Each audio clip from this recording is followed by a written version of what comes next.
I started singing country when I was 5 years old at the Moranbah Country Music Club. My dad was the bass player in the band, so it was just like a bit of a no-brainer.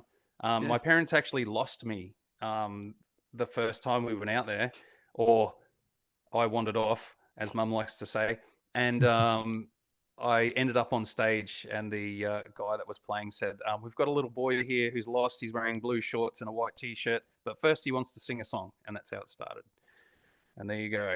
That was wow. So that's sort of when you sort of discovered that you sort of found your voice. I knew exactly what I wanted to do from day dot. It's just one of those things. Great. A lot of people, a lot of people are kind of like, floundering in the sea of life going, I don't know what I want to be. I don't know what I want to do. I had all these dreams. I still have to exist in society. I got to make money, pay bills. Yep. But even like, from the get-go, even my dad would say things like, mate, you need a trade, you need to get a job, career. I was like, no, I'm going to be, I dropped out of school in year 11. My parents went off their heads all the way back then. All the way, man. And you know what Dad said to me? He said, mate, 1% of the 1% make a career out of it. I said, I'm going to be in the 1%. That's it. And there was nothing else. I remember driving past Parklands on the Gold Coast, apologizing to the ground for not being there sooner. That's how strongly I knew I was going to get there. So I'd be like, I'm coming. Don't worry. I'm sorry I haven't got there yet, but I'm coming. So it's like, that's really cool. It's that positive affirmation. I mean, it doesn't happen for everyone, but it's just some people know exactly what they're going to do. Some people don't. And, some people fall into it. I was just one of those kids. So you manifested it all those years ago and it came to tuition. Every turn. I'd imagine myself meeting, all my musical heroes. I'd imagine playing on big stages to 30,000 people. I'd imagine being in a studio singing. That's just singular focus. That's it. And I think when I got to meet, guys like Metallica and who were super lovely and amazing gents, and when I got to talk to Mike Patton about fans and peers, and he said to me, you're a peer. And I'm just sitting going, what? Because, you're on the level, you're a musician as well. That blew my head off. I was just sitting there going, holy shit, Mike Patton said I'm a peer. Or roundabouts, I'm paraphrasing, but in that sort of realm. That's incredible. Cool.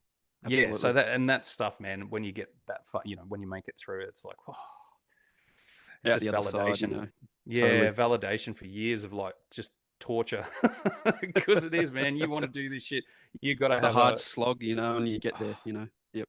But even for people that make it relatively quickly, there are so many pitfalls in music, and I'm glad we had the long, slow burn, because our manager said to us from the get-go, he said, I can sell you guys and give you the carrot, essentially, take a big money advance, and you'll be locked into a record company.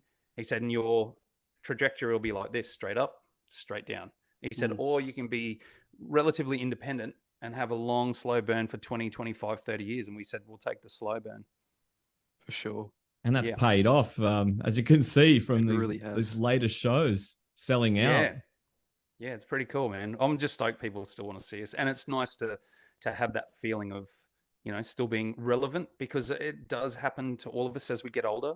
Like, you just have those feelings sometimes of like, what am I doing? Where am I going? What's happening? You know what I mean? And music has been the one constant in my life that has never really let me down. Like, I've let me down. Other people have let me down. But music's always been there. And it's been my therapy. It's been my outlet. It's been my constant. It's been the reason why I've been accepted. And especially coming from being bullied at school and, not having any friends, like to find that acceptance and, from people that wouldn't normally talk to you, that was incredible. So, it's given me, it's put the roof over my head and clothes on my kids' back, and that's awesome. I love that, man. Yeah, it's awesome. Yeah, beautiful.